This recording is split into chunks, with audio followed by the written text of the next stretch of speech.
Good morning student, welcome to class 8.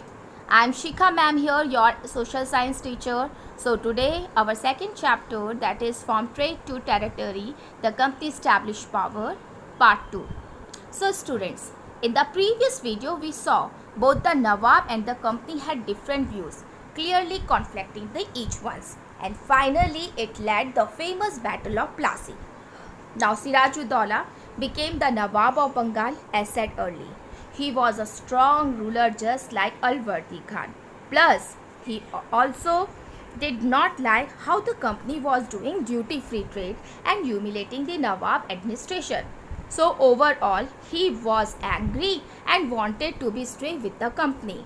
Now this worried the company because the company always wanted a puppet ruler who willingly gave trade, concession and other privileges to the company.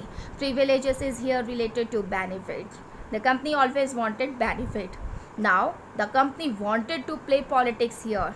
They wanted to make one of Sirajuddaulah rival, the Nawab of Bengal, who would act like a puppet of the company. As Sirajuddaulah came to know about this conspiracy, all these conspiracy and also English interest in colonization of his region, he simply asked the company to stop in defending the political affairs of his region, and then he also asked to stop fortification work around Fort William and pay the tax revenue as usual. Company did not listen his directives.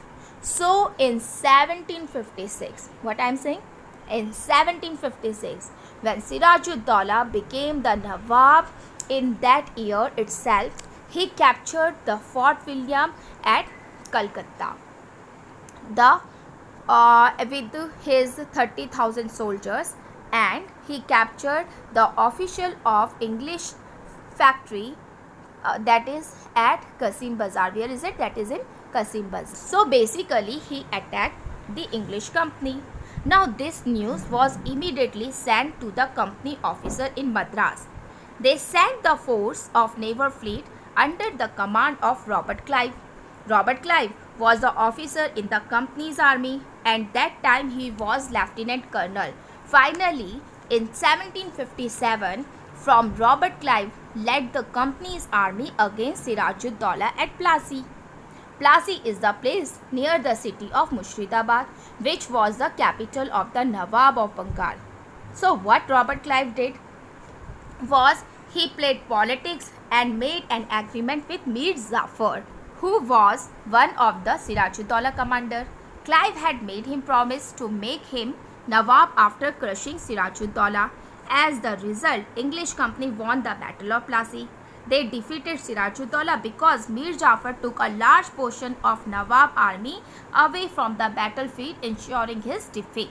Sirajuddaulah fled from the battlefield, securing whatever he could, but later he was captured by Mir Jafar force. Now, the Battle of Plassey was the major victory of company in India.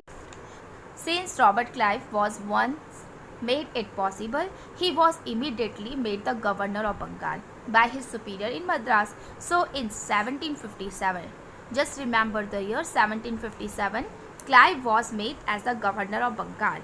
The victory gave, we can say that, massive boost to the company, because now they felt they were capable of ruling apart from trading. But the company still, it was not interested in taking over the responsibility of administration. Their prime object was to expand the trade with privileges from the local ruler. For this to happen, the company had to get itself involved in internal affairs of the state. Keeping that in mind, company start a new system, and this new system is called the residency system, in which the company would a resident who dealt with the relation between British and a large number of princely states, in particularly looking after the interest of the company in state. So in 1758, Governor Robert Clive chose Warren Hastings as a British resident in Bengal capital Murshidabad. Now this person, Warren Hastings, was one of the prisoner who was held by Sirajuddaullah's force when they captured Fort Williams at Calcutta. Means in 1756, due to which Battle of Plassey took place in the following year. So anyways, by appointing residents, we can clearly see what the company intention,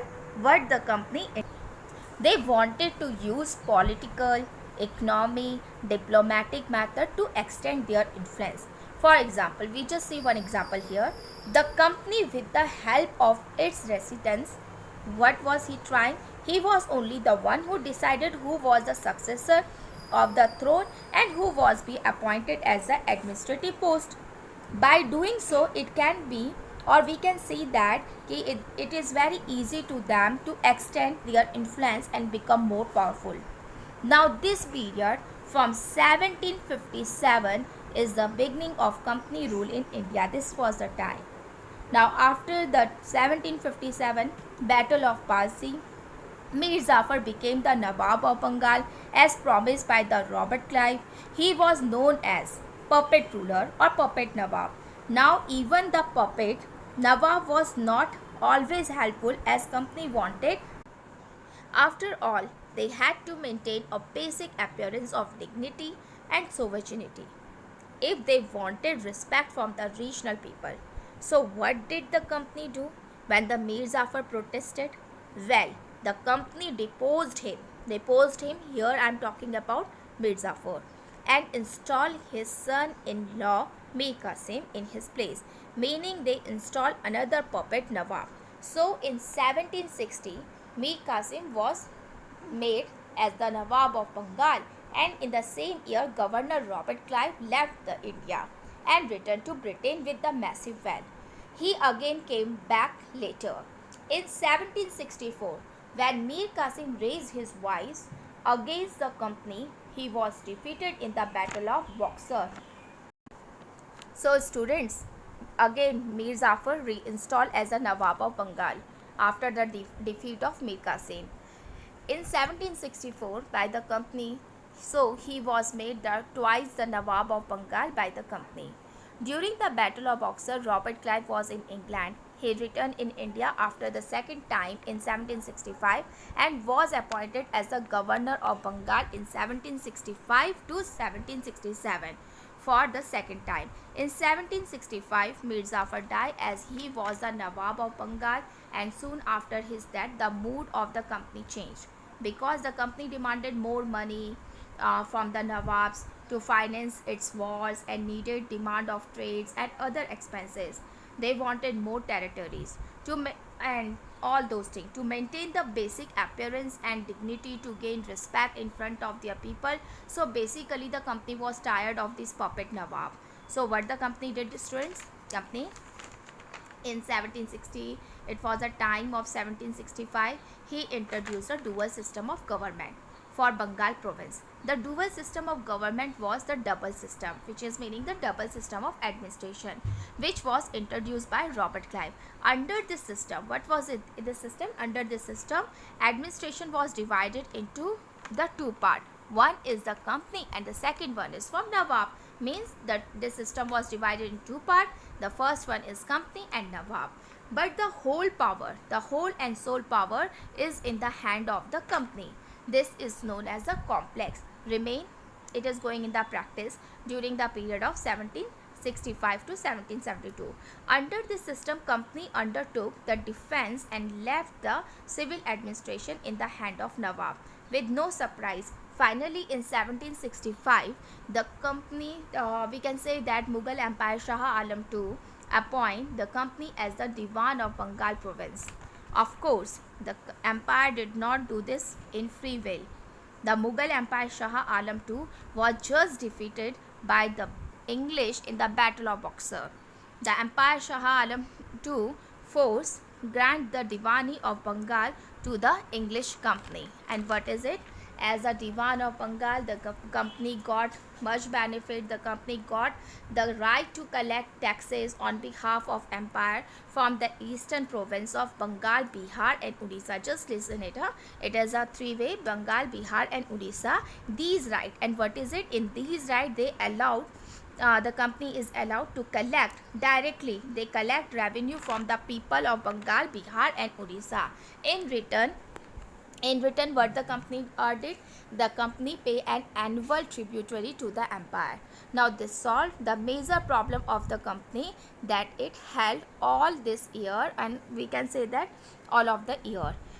While it was doing trade to India, once it got Diwani right, the company stopped receiving money from lent to buy merchant styles in India. The revenue received from Bengal was used for this purpose, and the money earned by selling these goods went back to England, not spent in Bengal. So student, basically the British routes to India began. Now apart from become the Diwan and acquiring more resources, power and authority, the company officer had some unfulfilled wishes. Each company officers begin to have vision to have living, we can say that living like Nawabs. So one such person was Robert Clive. He made a lot of money in India.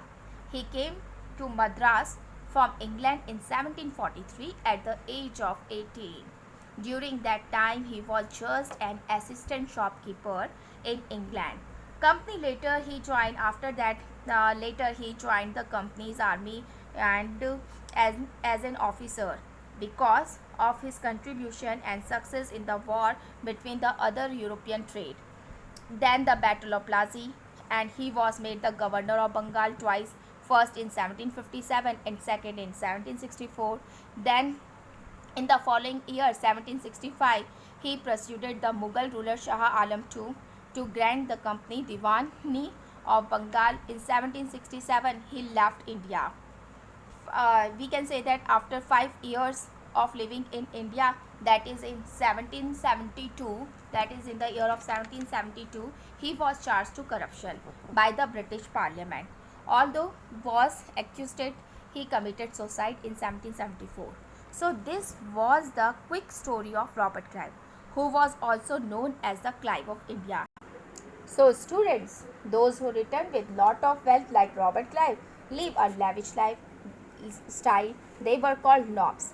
It is an English version of Indian word Nawab. In 1772, the company acquired a power not only in Bengal but also in Bombay and Madras. British territories was broadly divided into administrative years and it's called presidency. There were 3 presidencies: Bengal, Madras and Bombay. Each was ruled by a governor, just like a Robert Clive, who was the governor of Bengal. The supreme head of the administration was Governor General, meaning all these governors report to Governor General, and Warren Hastings was the first Governor General of India. He was appointed a Governor General in 1772. So student, in the next part of this video, we will see how the company expanded the rule by setting a new administration. Till then, bye, take care, thank you and keep learning.